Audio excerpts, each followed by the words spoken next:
FTP serverio valdymas. Spaudžiam Start, Administrative Tools ir Internet Information Services 6.0 Manager. Taip, čia yra serverio pavadinimas, standartinė svetainė. Taip, sukurkim savo naują svetainę. Spaudžiam dešinį pelės mygtuką, New FTP Site. Next, čia nurodom pavadinimą. Tarkim, Donato Bukelio. Spaudžiam mygtuką Next. IP adresas.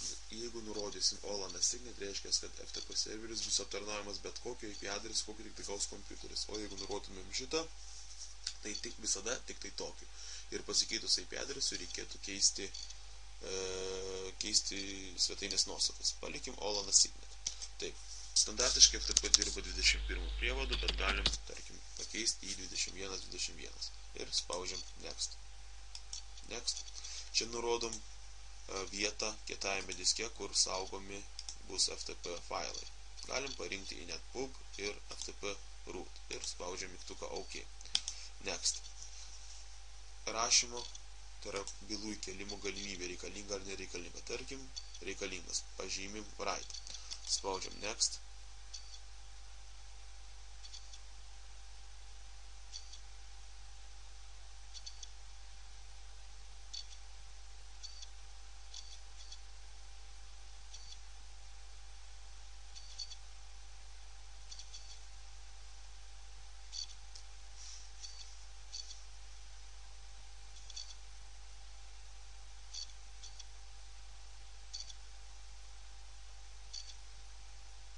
Taip, ir FTP svetainė sukurta. Spaudžiam mygtuką Finish. Taip, turim Donato Bukelio svetainę. Spaudžiam dešinį pelės mygtuką ir Start, tam, kad ta svetainė pradėtų veikti. Testavimui naudoti galima FileZilla arba Total Commander arba kokį kitą FTP klientą. Galima ir komandinės eilutės FTP klientą FTP. Taip. Bandom testuoti FTP svetainę.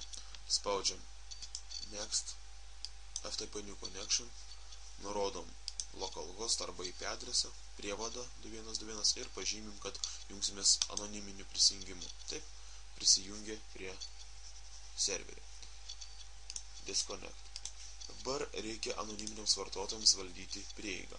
Pavyzdžiui, dešinį pelės mygtuką ant serverio FTP serverio svetainės ir komanda permissions.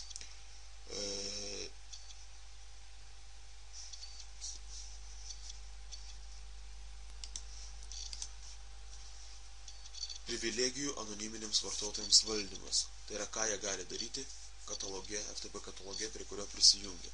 Taip, ant svetainės ir Donato Bukelio FTP svetainės spaudžiam dešinį pelės mygtuką ir pasirinkam komandą permissions. Turim įdėti anoniminį vartotoją į šio katalogo privilegijų sąrašą.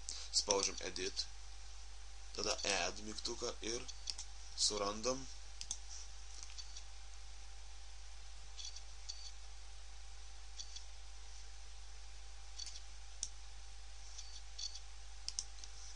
Internet Information Service Users.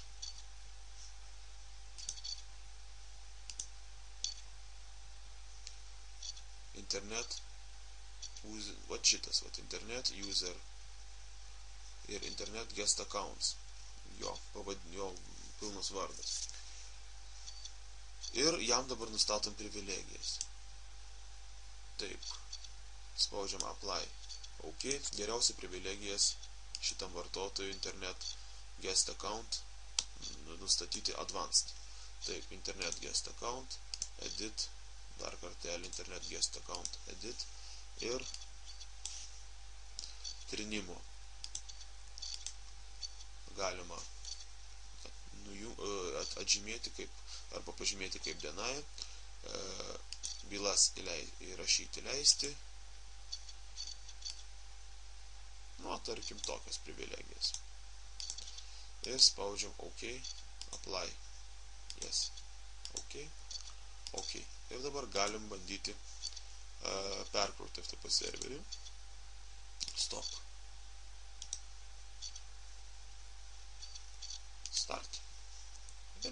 testuoti.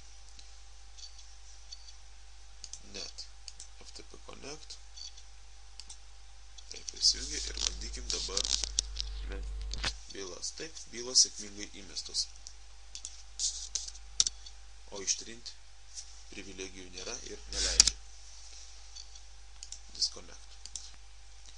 Kaip sukurti virtualų pakatalogį registruotiem vartotojam FTP svetainėje. Ant svetainės Donato Bukelio spaudžiam dešinį pelės mygtuką, tuomet komandą new ir tada spaudžiam virtual directory. Next. Nurodom pavadinimą.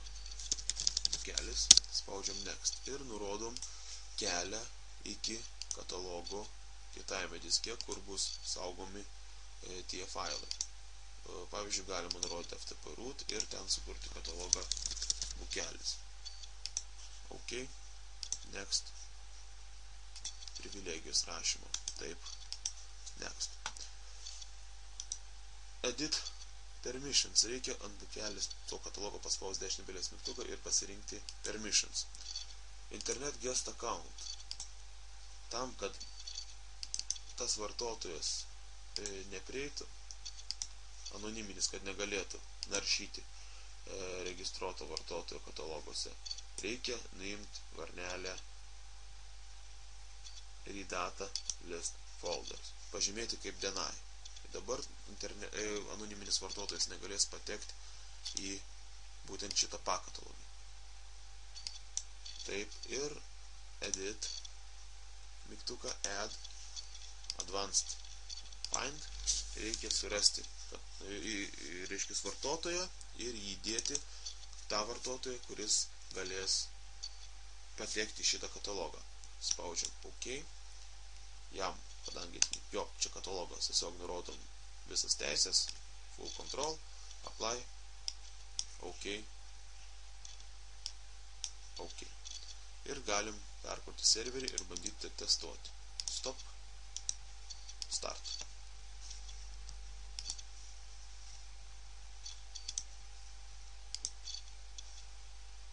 Nuimam atžymim anonimus ant connections, kad jungsimės kaip vartotojas. Tai vartotojas Bukelis, jos slaptažodis. Taip, prisijungia. Įkėlimas galimas, ištrinimas irgi galimas, visos teisės veikia. Disconnect. Ir bandykim dabar prisijungti kaip anoniminis vartotojas.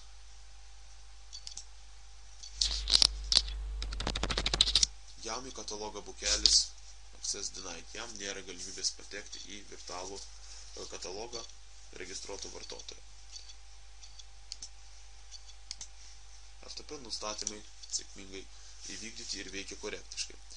Ant svetainės spaudžiam dešinį pelės mygtuką ir properties. Komandą pasirinkus galima pakeisti IP adresą, galima pakeisti pavadinimą, galima pakeisti portą, nustatyti kiek vartotojų vienu metu gali būti prisijungi, pavyzdžiui, 5 ir po kiek sekundžių vartotojai bus atjungiami, jeigu nieko nedarys. Pavyzdžiui, po minutės, po 60 sekundžių. Įrašai, log. Kiekvienus veiksmus FTP serverį galima įrašinėti, taip, turi būti įgalinta šitą galimybę. Spaudžiam properties, nurodom, kada bus kuriamas naujas log failas, kur log failas bus saugomas, galima nurodyti ir tarkim C diske katalogė logai. Taip, advanced kortelė galima pažymėti, kokia informacija mus labiausiai domina. Vartotojo vardas, vartotojo po serverio IP adresas, per kokį portą jungiamasi, klientinis IP adresas, kiek bitų nusiusta, kiek parsiusta, reiškia svarbu būtent srautas, galbūt ir klientas, kokiu klientu jungiasi labai svarbu, sužymim pagal situaciją, kas mums yra reikalinga, kad būtų į log failą įtraukta. Apply, OK. Messages. Čia yra rašomos serverio žinutės. Tarkim, Donato Bukelio FTP serveris prisijungimo žinutė. Sveiki, atvykę. Viso gero sveikinimo žinutė. O pavyzdžiui, jeigu per daug vartotojų, atsiprašome, per daug vartotojų, mėginkite jungtis vėliau. Apply. OK.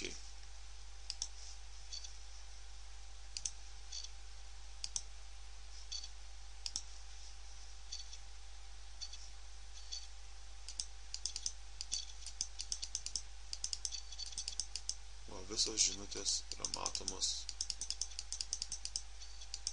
va čia. Bukelio Donato FTP serveris, anoniminis vartotojas, sveiki atvykę.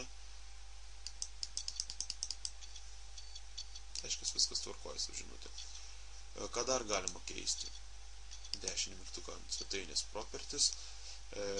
Home Directory galima vėliau pakeisti namų katalogą, tas reiškia katalogą, kuriame bus saugomas FTP bylos, ir jis gali būti kažkokiame nutolusime vidinėme kompiuteryje pasiekiamame per tinklą. Directory Security mes galim leisti arba neleisti prisijungimus, pavyzdžiui, deny access, add ir įvesti kompiuterį arba kompiuterių grupę, tai yra potinklį, būtent kokiems vartotojams bus uždraustas priėjimas prie FTP serverio.